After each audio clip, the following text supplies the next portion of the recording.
2 minutes.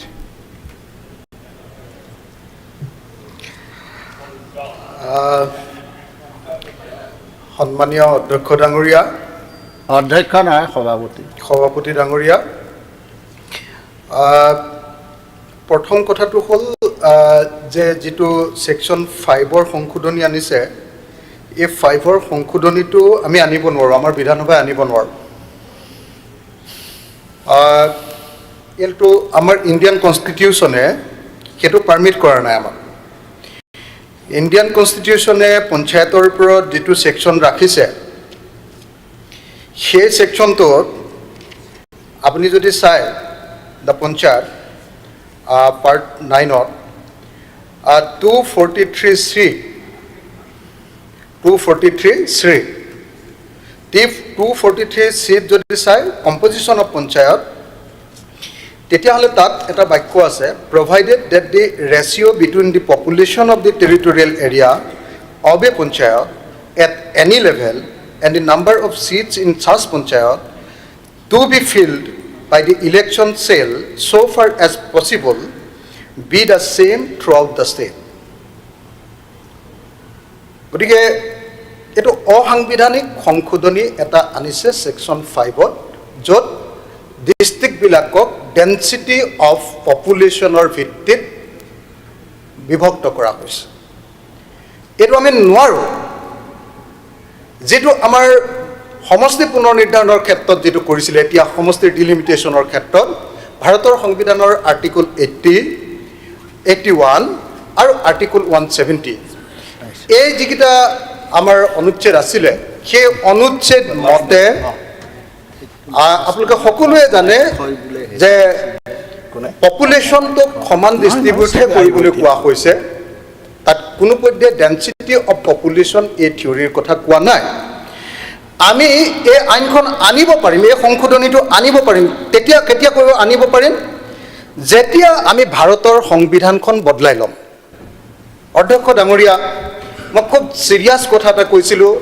মই ভাবোঁ যে সেইকাৰণে এই আইনখন যিটো সংশোধনী আনিছে, এই আইনখনৰ সেকশন 5টো হ'ল আল্টা ভাইৰাছ। আমাৰ সংসদে, আমাৰ বিধানসভাই এই সংশোধনী আনিব নোৱাৰোঁ, কাৰণ ভাৰতবৰ্ষৰ সংবিধানৰ 243(c) অনুচ্ছেদ আৰ্টিকুলত স্পষ্টকৈ লিখা আছে, মই ইতিমধ্যে এই সেকশনটো গাই দিলোঁ, যে ডেন্সিটি অফ পপুলেশ্যন নহয়, ইকুৱেল ডিষ্ট্ৰিবিউশ্যন অফ পপুলেশ্যনহে সমষ্টি পুনৰ নিৰ্ধাৰণৰ ক্ষেত্ৰত থিয়ৰী হ'ব পাৰিব।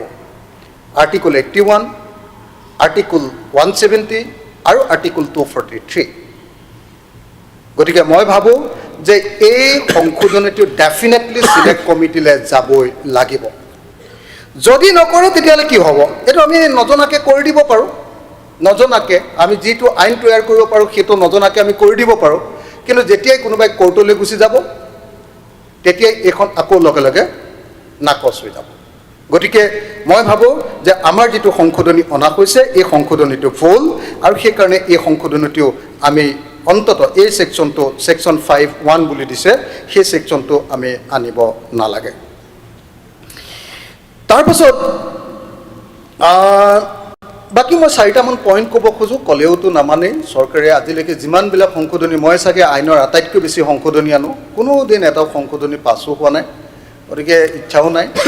সেইকাৰণে মই দুটামান কথা খালি ক'ব খোজোঁ। এতিয়া যে সেকশন এইটোত আপোনাৰ আনিছে, a tax on the owners of the organised private market individually against is shop located in the market, এইটো যে আনিছে, নতুন কৰ আৰু দুটা ঠাইত কৰিছে। এই নতুন কৰ আৰু দুটা ঠাইত যে কৰিছে, এই দুটা মই ভাবোঁ যে একদম ইয়াত ল'ব নালাগে। হাট, বজাৰ, ফিচাৰী সকলোৰ ওপৰত নতুনকৈ আকৌ কৰ আৰোপ কৰিবলৈ আৰু এটা সেকশন আনিছে নতুনকৈ। যি সময়ত ভাৰতৰ সংবিধানে 29টা ছাবজেক্ট আমাৰ পঞ্চায়তক আমি বিকেন্দ্ৰীকৃত কৰিব লাগে বুলি কৈছোঁ, তাৰ ওপৰত আইন আনিব লাগিছিলে। মহাত্মা গান্ধীৰ কথা বহুতে কৈ থকা শুনিছোঁ। মহাত্মা গান্ধীৰ ডিচেন্ট্ৰেলাইজেশ্যনৰ কথা কৈছে। ভাৰতৰ সংবিধানত লিখি থোৱা আছে যে 29টা ছাবজেক্ট পঞ্চায়তৰ হাতত দিব লাগে। সেইটোৰ ওপৰত এটাও বাক্য নাই ইয়াতে। কি কৰিছে? যে মানুহৰ ওপৰত টেক্স, হাট বজাৰ যিমান ফিচাৰী আছে চবতে টেক্স লগোৱা, দোকান বনাইছে টেক্স লগোৱা। তো এইটো কেতিয়াও মানি ল'ব পৰা বিষয় নহয়। তাৰপাছত আৰু এটা আল্ট্ৰাভাইলেট ছেকশ্যন আছে, সেইটো ইতিমধ্যে আশ্ৰাফুল হুছেইনে কৈ গৈছে যে আমি যিজন মানুহে আইন ভাইলেট কৰিছে তেওঁৰ ওপৰত একশ্যন ল'ব পাৰোঁ। তেওঁ দেউতাকৰ ওপৰত একশ্যন লোৱাটো ইণ্ডিয়ান কনষ্টিটিউশ্যনৰ ক'তনো দিছে আপোনালোকে চাই লওকচোন বাৰু, য'ত এইটো কৰিব নোৱাৰে। গতিকে এইটো চিলেক্ট কৰি দিলে এই আইনখন যাবই লাগিব। আৰু দুটা পইণ্ট, অকল দুটা পইণ্ট, সময় নাই আৰু বাকী বিলখিনি আছে আমাৰ। এই দুটা পইণ্ট হ'ল, এটা হ'ল যে এইটো আশ্চৰ্যজনক ঘটনা যে গাঁও পঞ্চায়তৰ ৱাৰ্ড মেম্বাৰজন নন পাৰ্টি, আঞ্চলিক পঞ্চায়ত আৰু জিলা পৰিষদত পাৰ্টি। কি ভয়ানক, কি সাংঘাতিক এটা থিয়ৰী উলিয়াইছে। কিহৰ ভয়, কিহৰ কাৰণে এই কামটো কৰিছে? এইটো একেবাৰে আৰ্বিট্ৰেৰী ডিচিশ্যন, আৰু এনেকুৱা ধৰণৰ আৰ্বিট্ৰেৰী ডিচিশ্যন ইয়াৰ পাছত কটন কলেজ একখনো সংশোধন কৰিবলৈ আনিছে। সেই আইনখন এতিয়ালৈকে বনোৱাৰ পৰা কিমানবাৰ সংশোধন কৰিলে? মানে যিমান এই চৰকাৰৰ দিনত সংশোধনী আনিছে নহয়, মানে নভবা নুচুনতাকে, ভালকৈ নপঢ়াকৈ, নজনাকৈ, কনষ্টিটিউশ্যন গোটেইবিলাক নজনাকৈ সংশোধনীবিলাক আনি দিয়ে, তাৰপিছত আকৌ সলাই থাকিব লাগে, সলাই থাকিব লাগে, সলাই থাকিব লাগে। এইটো এটা তেনেকুৱা ধৰণৰ ছেকশ্যন। তো মই আৰু নালাগে হৈছে আৰু নালাগে যদি হ'ব আৰু ৰূপজ্যোতি কৰ্মী। এটা কথা কৈছোঁ, হয়, এক মিনিট। অনাৰেবল মিনিষ্টাৰ কথা কৈছে যে গভৰ্ণমেণ্টে তেওঁলোকে মানে চৰকাৰী পক্ষ সংগঠনত নামানে, এইটো কথা সত্য নহয় অধ্যক্ষ মহোদয়। মই নিজে ইয়াতে শাসনত আছোঁ, বহুবাৰ যেতিয়া বিৰোধী পক্ষই মানে সংশোধনীবিলাক আনে তেতিয়া চৰকাৰী পক্ষই মানি লয়। সংশোধনীবিলাক মানে গ্ৰহণযোগ্যতা থাকিব লাগে। সেইটোৰ কাৰণে ডিছকাশ্যন আপোনাৰ কথা নহয়। ৰূপজ্যোতি কৰ্মী হ'ব হ'ব আমি মগ নকৰোঁ, কিন্তু আমি মানে বক্তব্য দি দিম। মগ নকৰোঁ, কোনটো আমাৰ এমেণ্ডমেণ্ট পাঁচটা আছিলে, আমি মগ নকৰোঁ, একেলগে 5-7 মিনিট বক্তব্য দি দিম মই। নহয়, সেইকাৰণে বুজাত গণ্ডগোল হৈ থাকিব নালাগে। জেনেৰেল ডিছকাশ্যন, তাতে চব মোবাইলে পাৰ্টিচিপেট কৰিব পাৰে। মাত্ৰ আপোনাৰ পাৰ্টিৰ পৰা নাম লিষ্টটো অহা নাছিলে। এমেণ্ডমেণ্টতো অনলি মুভ হ'ব, সেইকাৰণে ডিছকাশ্যনতে চব পইণ্ট কৰিব লাগিব। ৰূপজ্যোতি কৰ্মী। মাননীয় অধ্যক্ষ মহোদয়, মই প্ৰথমেতো মাননীয় মুখ্যমন্ত্ৰী ডক্টৰ হিমন্ত বিশ্ব শৰ্মা ডাঙৰীয়া আৰু মাননীয় মন্ত্ৰী ৰঞ্জিত দাস ডাঙৰীয়াক অশেষ ধন্যবাদ জ্ঞাপন কৰিব বিচাৰিছোঁ। এজন অসম বিধানসভাৰ কেইবাৰৰ বিধায়ক হিচাপে আৰু এজন অসমৰ সন্তান হিচাপে আমাৰ বিৰোধীয়ে বিধেয়কখন ভালধৰণে পঢ়ি নাচালে নেকি? ইয়াত লিখা আছে, the Assam panchayat amendment bill 2023 further to amend the panchayat act 1994, অৰ্থাৎ 29 বছৰৰ পিছত এটা এমেণ্ডমেণ্ট আনিছে আৰু জনহিতকৰ স্বাৰ্থত।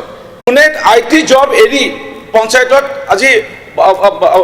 আজি কণ্টেষ্ট কৰিবলৈ আহিছে তাত মানুহ, আৰু পঞ্চায়তৰ সভাপতি পাইছোঁ, সভানেত্ৰী পাইছোঁ, IAS অফিচাৰ মিছেছ আহিছে, তাত পৰিবাৰ আহিছে আজি পঞ্চায়তৰ প্ৰতিনিধি কৰিবলৈ। আজি কেতিয়া আহিব? আমি এই যদি ইণ্টেলেকচুৱেল চামক কেনেকৈ ওলাই আনিম? আজি চৰকাৰে আজি অসমৰ ভৱিষ্যতৰ কথা চিন্তা কৰি ইণ্টেলেকচুৱেল যিসকল ফৰাম তেওঁলোকক আজি আগবাঢ়ি লৈ যাব বিচাৰিছে। আজি এই কথাটো আজি বিৰোধীয়ে বুজিব লাগিব। আজি মিটিঙৰ ইয়াত সুন্দৰৰূপে দিছে যে 2খন সভা এটা বছৰত হ'বই লাগিব, আৰু 7 দিনৰ আগে আগে সৰ্বসাধাৰণ ৰাইজক জাননী দিয়া হ'ব। আগত তেনেধৰণৰ কোনো ব্যৱস্থাই নাছিল। আজি ইয়াত কি কৈছে যে কোৰামৰ কাৰণে 1/10 হ'ব লাগিব বা 50জন ভোটাৰ হ'বই লাগিব। ইমান সুন্দৰৰূপে দিছে। ইয়াত পপুলেশ্যন কণ্ট্ৰলৰ কথা আহিছে। আজি অসমত পপুলেশ্যন কণ্ট্ৰল, চাইল্ড মেৰেজৰ প্ৰসংগত ইয়াত আনিছে। এইটো কাৰণে অনা হৈছে যে গ্ৰাম্য অঞ্চলতো যেতিয়া সজাগতা বাঢ়িব, কণ্টেষ্ট কৰিবৰ কাৰণে জাননীবোৰ যাব, গাঁও প্ৰধানসকলৰ যোগেদি হওক, ইয়াৰ ৰেডিঅ'ৰ যোগেদি হওক প্ৰচাৰ হ'ব, এটা সজাগতা আহিব যে ভৱিষ্যতে আৰু আমি 2টা বাচ্চাতকৈ আৰু বেছি বাচ্চা আমি জন্ম দিব নালাগে, চাইল্ড মেৰেজ কৰিব নালাগে।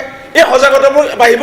ইয়াৰ যোগেদি আজি আমাৰ চৰকাৰে এই বিল এখনৰ যোগেদি এটা সজাগতা অনা পদক্ষেপ গ্ৰহণ কৰিছে। আৰু ইয়াত কৈছে সংশোধনৰ যোগেদি যে আমি ভোটিং মেচিন ব্যৱহাৰ কৰিম। ভোটিং মেচিন আমি জানো বহুত ঠাইত ৰেগিং হয়, বহুত ঠাইত মৃত মানুহৰ নামত কোনোবাই ভোট দিবলৈ আহে, এই কথাবোৰ দূৰ কৰিব বিচাৰিছে। আৰু ইয়াত কৈছে যে লটাৰী হ'ব। ইয়াত চৰকাৰী মানুহ কোনো ইনভলভ আমি কৰা নাই বোলে চৰকাৰ আছে চৰকাৰৰ মানুহ থাকিব ইয়াত লটাৰীৰ কথা কোৱা হৈছে ইয়াত কোৱা হৈছে অ'ন চ'ৰ্চ পঞ্চায়তৰ আজি